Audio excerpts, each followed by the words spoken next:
1인분이라는 단어는요 일종의 방어 기제입니다. 회사에서 자꾸 일만 얹어주고 관리자들은 자꾸 아래로 뿌려. 야 이거 해보면 네 실력 늘 거야. 열심히 하면 뭐 좋아질 거야. 내가 열심히 일해봤자 성과는 김 부장님이 다 가져가. 게다가 보상 체계도 투명하지가 않아.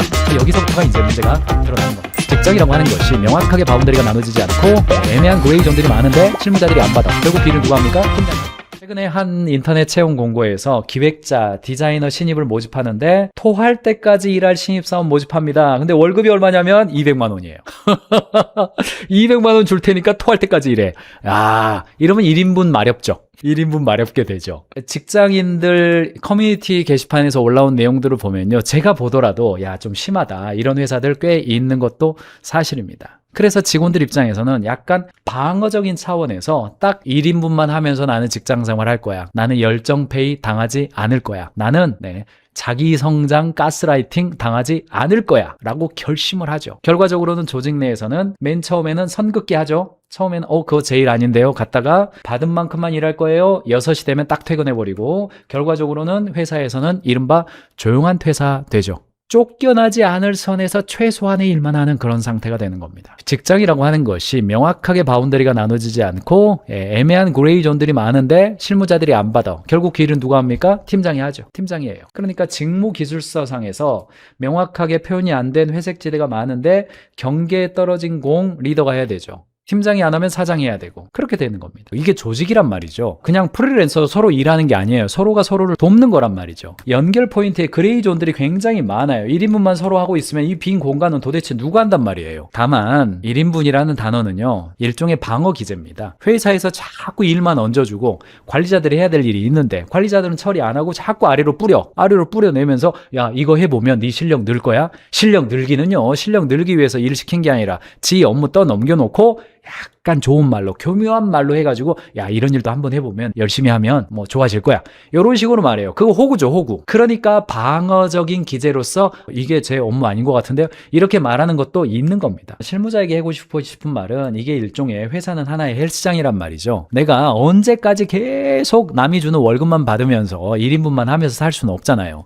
어느 특정 시점이 되면 관리자도 되고 경우에 따라서 내가 사업을 해야 되는 상황도 되고 그렇단 말이죠. 그러려면 그걸 언제 배웁니까? 내가 지금 이 산업에 대한 노하우를 배울 수 있는 공간이 익힐 수 있는 공간이 현재 내가 하고 있는 일이란 말이죠. 리더들에게도 제가 해주고 싶은 말은 뭐예요? 대책 없이 그에 대한 내적인 외적인 보상이 없이 자꾸 일만 얹어주면 어때요? 솔직히 1.5를 시켰다 그러면 1.5인분 돈을 줘야 될 거 아닙니까? 안 주고 말로 때우려고 그러니까 방어 기제가 나오는 거예요. 그게 말로도 안 때워. 그러니까 이제 1인분만 하겠습니다. 이런 문제가 나오는 겁니다. 합쳐보면 어때요? 월급은 회사가 줍니다. 그러나 몸값은 시장이 결정해요. 그러니까 딱 1인분의 선 긋기는 결국 회사도 손해를 보지만 나의 성장과 잠재력도 선을 긋는 인색한 행동이 되는 겁니다. 결과적으로 직원들이 이런 문화 속에서 수동적인 직원으로 이동해 버리는 겁니다. 빌런 이야기를 오늘은 안 할 건데 아래로 자꾸 내리는 사람들이 있습니다. 그거 경영자가 관리해 줘야 됩니다. 윗물이 맑아야 아랫물이 맑은 법. 밑에 분들이 다들 1인분만 하려는 것 같다. 그렇게 될 때까지 윗분들은 뭐 한 거냐? 맞습니다. 오늘 그 이야기 하겠습니다. 수동적인 직원들로 바뀌는 이유가 뭐냐? 한국 기업의 조직 건강도 체크를 해보면요. 한국 기업의 조직 건강도 떨어집니다. 내가 열심히 일해봤자 성과는 서울 자가의 대기업 다니는 김 부장님이 다 가져가. 100%씩 받았는데 나의 100%는 200만 원이고 부장님의 100%는 500만 원이야. 고생은 내가 더 한 것 같아. 뭐 여기서부터가 이제 문제가 드러나는 겁니다. 게다가 보상 체계도 투명하지가 않아. 왜 그렇게 받는지에 대해서 몰라. 야 물어보지 마. 야 물어보면 너 인사고과 딸린다? 이렇게 되는 겁니다. 어차피 평가자들이 더 많이 가져가는 구조니까. 싫어. 그리고 이제 사내 정치도 있죠. 우리나라. 기여도 중심이 아니라 관계 중심 평가, 투명한 피드백 시스템 부재하고 조직 내에 대한 신뢰감, 안정감 다 깨져버리죠. 내가 왜 이 정도의 평가를 받고 있고 저 사람이 왜 승진했는지에 대해서 투명하지가 않은 거예요. 결과적으로는 이제 방어막으로서 수동성이 생기는 겁니다. 이게 열정을 쏟아도 성과는 부장님들이 가져가고 인사고과도 오래된 사람들이 가져가고 내가 매몰 비용 그렇게 들였는데 받는 월급도 얼마 안 되고 그러니까 이제는 수동적이 돼요. 에너지 소모를 줄여서 퇴근 후에 삶을 확보하겠다.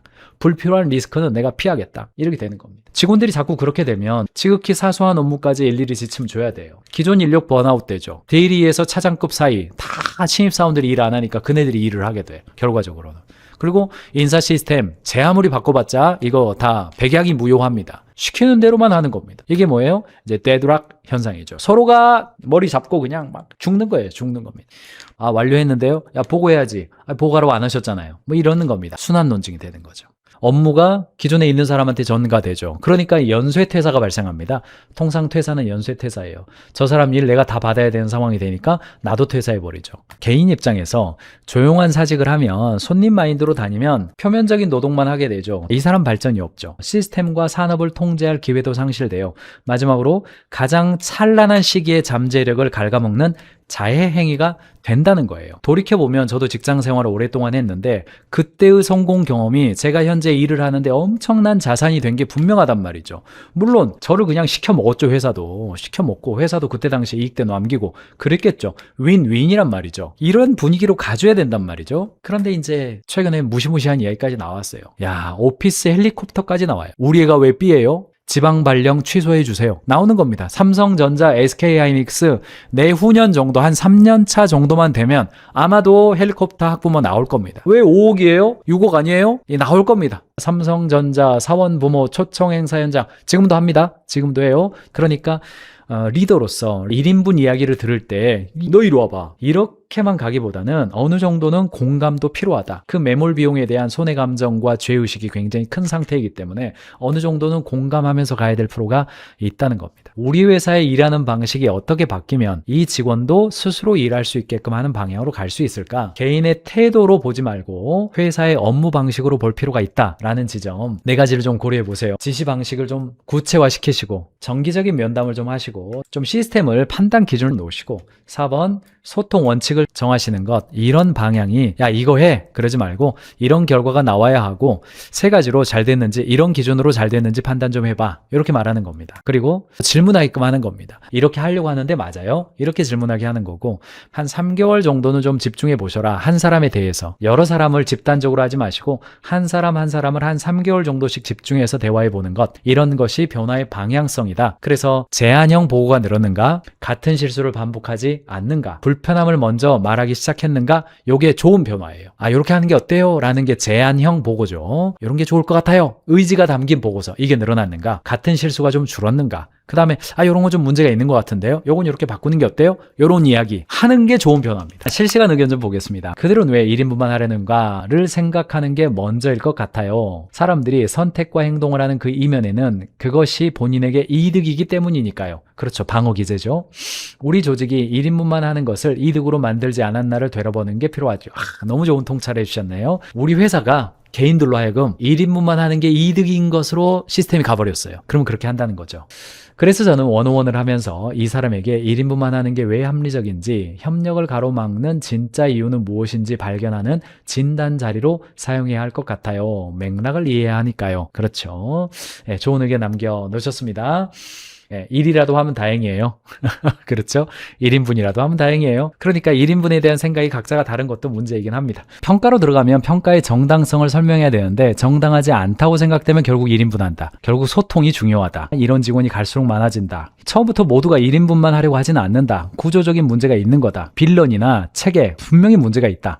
너무 밑에 분들의 문제로만 몰아가지 않았으면 좋겠다. 여러 가지 의견 주셨는데 구독, 좋아요, 알림 설정 부탁드립니다. 저희 동료들과